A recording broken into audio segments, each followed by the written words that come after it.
Assalamualaikum warahmatullahi wabarakatuh. Pada kesempatan kali ini, kami akan mempresentasikan materi bab 7 pada mata kuliah Pendidikan Pancasila yang berjudul Pancasila sebagai Dasar Nilai Pengembangan Ilmu. Boleh next.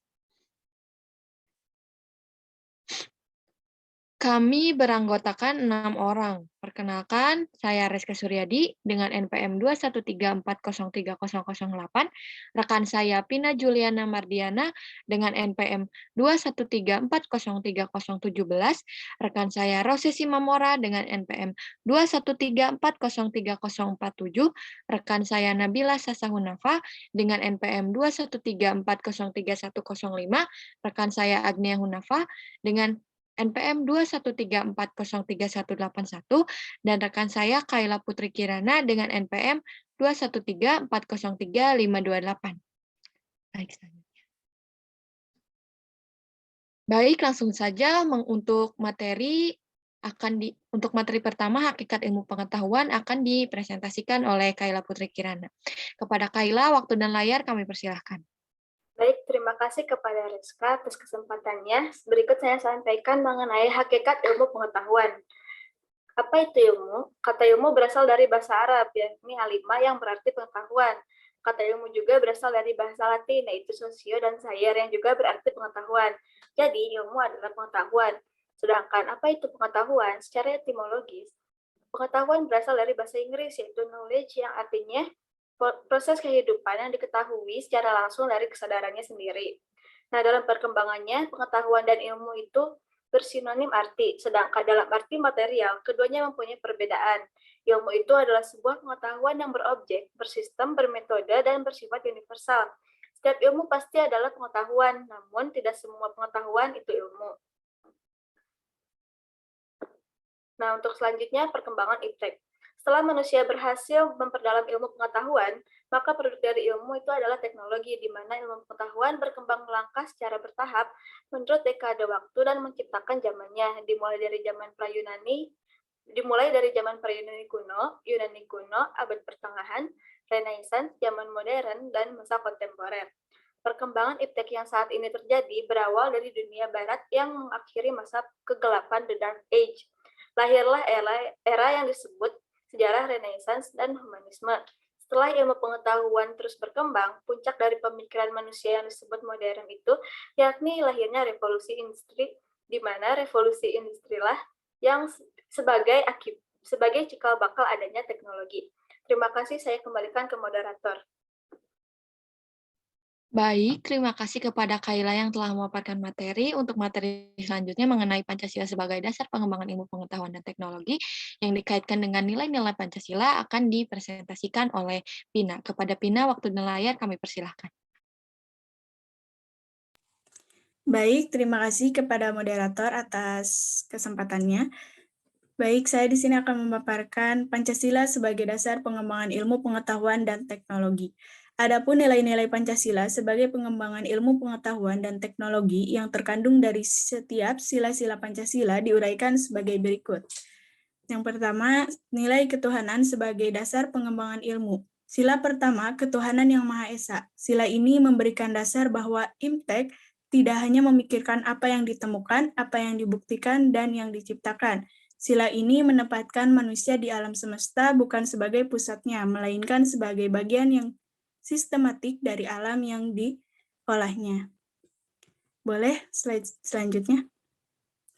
Selanjutnya, nilai kemanusiaan sebagai dasar pengembangan ilmu. Sila kedua, kemanusiaan yang adil dan beradab. Sila ini memberikan dasar-dasar moralis bahwa manusia dalam mengembangkan Imtek haruslah dengan cara-cara yang beradab. Imtek bukan hanya kesombongan, kecongkakan, dan keserakahan manusia, tapi demi untuk meningkatkan harkat dan martabat manusia. Yang ketiga, nilai persatuan sebagai dasar pengembangan ilmu. Sila ketiga, Persatuan Indonesia. Sila ini mendasari bahwa Imtek hendaknya dapat menumbuhkan rasa nasionalisme, rasa kebesaran bangsa, serta rasa keluhuran bangsa sebagai bagian dari umat manusia di dunia. Sekian, saya kembalikan kepada moderator. Baik, terima kasih kepada Pina yang telah memaparkan materi. Untuk materi selanjutnya akan dipresentasikan oleh Rose. Kepada Rose, waktu dan layar kami persilahkan.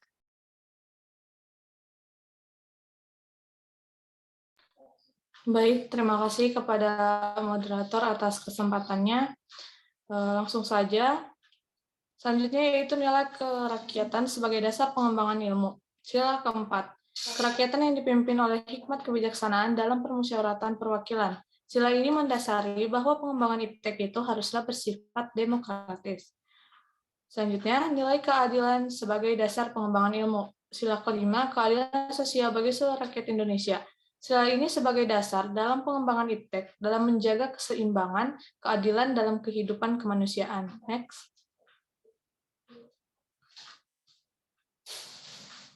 Selanjutnya yaitu urgensi Pancasila sebagai dasar nilai pengembangan ilmu. Menurut sastra prateja, setiap ideologi negara harus mempunyai kedudukan Pancasila sebagai landasan kebijakan pengembangan iptek. Di antaranya adalah, yang pertama, pengembangan ilmu pengetahuan harus menghormati keyakinan religius masyarakat, karena dapat saja penemuan ilmu yang tidak sejalan dengan keyakinan religius. Yang kedua, ilmu pengetahuan ditunjukkan bagi pengembangan kemanusiaan dan dituntun oleh nilai-nilai etis yang berdasarkan kemanusiaan. Yang ketiga, iptek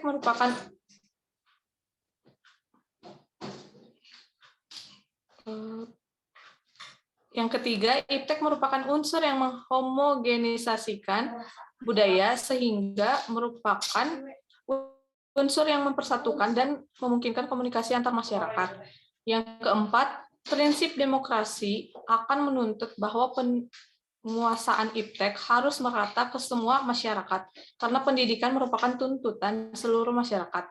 Yang kelima, kesenjangan dalam penguasaan iptek harus dipersempit terus-menerus sehingga merata, sebagai konsekuensi prinsip keadilan sosial. Selanjutnya, saya kembalikan kepada moderator. Baik, terima kasih kepada Rose yang telah memaparkan materi. Untuk materi selanjutnya, mengenai alasan diperlukan Pancasila sebagai dasar nilai pengembangan ilmu, akan dipresentasikan oleh Agnia. Kepada Agnia, waktu dan layar kami persilahkan. Baik, terima kasih kepada moderator. Langsung saja, materi selanjutnya yaitu alasan diperlukannya Pancasila sebagai dasar nilai pengembangan ilmu. Pentingnya Pancasila sebagai dasar pengembangan ilmu dapat ditelusuri ke dalam hal-hal sebagai berikut. Yang pertama, pluralitas nilai berkembang dalam kehidupan bangsa Indonesia dewasa ini seiring dengan kemajuan iptek menimbulkan perubahan dalam cara pandang manusia tentang kehidupan. Yang kedua yaitu dampak negatif yang ditimbulkan kemajuan iptek terhadap lingkungan hidup berada dalam titik hadir yang membahayakan eksistensi hidup manusia di masa yang akan datang. Yang ketiga, perkembangan iptek yang didominasi negara-negara barat dengan politik global ikut mengancam nilai-nilai khas dalam kehidupan bangsa Indonesia seperti spiritualitas, gotong royong, solidaritas, musyawarah, dan cita rasa keadilan. Yang keempat yaitu gaya hidup global menggantikan nilai-nilai kearifan lokal. Selanjutnya yaitu dinamika dan tantangan Pancasila sebagai landasan pengembangan iptek. Pancasila sebagai landasan pengembangan ilmu belum dibicarakan secara eksplisit oleh para penyelenggara negara sejak Orde Lama sampai era reformasi. Tantangan terhadap Pancasila sebagai dasar pengembangan iptek di Indonesia. Yang pertama, kapitalisme yang sebagai menguasai perekonomian dunia termasuk Indonesia. Yang kedua, globalisasi yang menyebabkan lemahnya daya saing bangsa Indonesia dalam pengembangan iptek. Yang ketiga, konsumerisme menyebabkan Indonesia menjadi pasar bagi produk negara lain yang lebih maju. Yang keempat yaitu pragmatisme yang berorientasi pada 3 ciri yaitu workability, keberhasilan, satisfaction atau kepuasan, dan result atau hasil, mewarnai perilaku kehidupan sebagai sebagian besar masyarakat Indonesia. Terima kasih, saya kembalikan kepada moderator.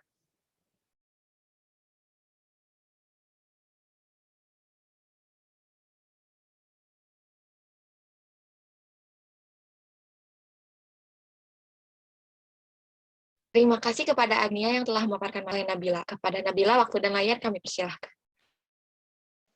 Baik, terima kasih kepada moderator. Materi selanjutnya yaitu keterkaitan jurusan akuntansi. Akuntansi berdasarkan perspektif Pancasila adalah pertanggungjawaban manusia kepada Tuhan melalui permanusiaan manusia, membangkitkan semangat persaudaraan, pengangkatan derajat rakyat, serta penyeimbangan kebutuhan jasmani dan rohani manusia dalam hal aktivitas keuangan. Seorang akuntan merupakan pelaksana proses akuntansi dan transaksi hingga laporan keuangan dan pengambilan keputusan untuk pihak yang berkepentingan. Namun jika terjadi sebuah kesalahan dalam pengambilan keputusan, maka akuntan menjadi orang pertama yang disalahkan karena dianggap kinerjanya yang kurang benar. Dari hal tersebut akan tercipta keraguan dari mata publik akan kinerja akuntan. Maka dari itu, seorang akuntan dituntut sebagai seseorang yang jujur dan transparan dalam dunia kerjanya. Dari hal tersebut dapat dilihat bahwa adanya keterkaitan antara nilai-nilai Pancasila dan akuntansi. Next. Berdasarkan Pancasila pertama, seorang akuntan mempertanggungjawabkan hasil pekerjaannya kepada Tuhan Yang Maha Esa. Kebenaran atau kecurangan yang diperbuat oleh seorang akuntan akan dicatat sebagai amal baik ataupun amal buruk olehnya. Hal tersebut berkaitan dengan sikap jujur, karena dari kejujuran maka hasil laporan keuangan akan dibuat secara benar. Kejujuran juga termasuk sebagai nilai Pancasila kedua dan kelima. Sila kedua memiliki makna yang berarti seorang akuntan harus berlaku adil, dalam artian tidak boleh berlaku curang untuk mementingkan keuntungan suatu kelompok sehingga merugikan pihak lain. Pada sila ketiga, penerapan semangat persatuan dan persaudaraan yang dimiliki oleh seorang akuntan tentu sangat dibutuhkan untuk merekatkan hubungan antara komponen perusahaan atau aktivitas ekonomi. Melalui semangat persaudaraan, maka kesejahteraan ekonomi bangsa dan negara akan terwujud. Terima kasih, saya kembalikan kepada moderator. Baik, terima kasih kepada Nabila yang telah memaparkan materi. Untuk materi selanjutnya mengenai keterkaitan jurusan akuntansi yang terkait dengan sila keempat, yaitu pengambilan keputusan. Pada tugasnya, seorang akuntan tidak dapat memutuskan sebuah keputusan sepihak, tetapi perlu adanya musyawarah agar keputusan tidak hanya terfokus pada tujuan kepentingan perusahaan besar, tetapi juga pada usaha-usaha menengah sampai ke usaha kecil. Hal ini dilakukan karena profesi akuntan sebagai pihak netral dan tidak memihak dalam memberikan informasi mengenai laporan untuk usaha apapun. Jika tercapainya sikap netral, maka akan dengan sangat mudah terrealisasi kesejahteraan dalam usaha atas keberhasilan dalam mengimplementasikan kebutuhan alokasi anggaran yang dibutuhkan oleh pengelola usaha. Lalu keterkaitan pada sila kelima memiliki makna bahwa seorang akuntan harus turut serta dalam mensejahterakan rakyat melalui profesinya, yaitu dengan bersikap jujur dalam bekerja. Baik, sekian presentasi dari kami. Boleh next? Baik, sekian presentasi dari kami. Kesimpulannya, setiap ilmu pasti adalah pengetahuan, namun tidak semua pengetahuan itu ilmu. Kelima, nilai dasar Pancasila merupakan fondasi yang paling kuat bagi bangsa Indonesia untuk pengembangan iptek. Bahkan menemukan iptek dengan syarat mutlak, iptek tersebut tidak bertentangan dengan nilai-nilai Pancasila. Dan mengimplementasikan Pancasila dalam akuntansi memberikan berbagai banyak hal. Pancasila tidak hanya memusatkan perhatian dari segi material, akan tetapi juga non-material. Next. Baik, presentasi saya tutup. Terima kasih. Wassalamualaikum warahmatullahi wabarakatuh.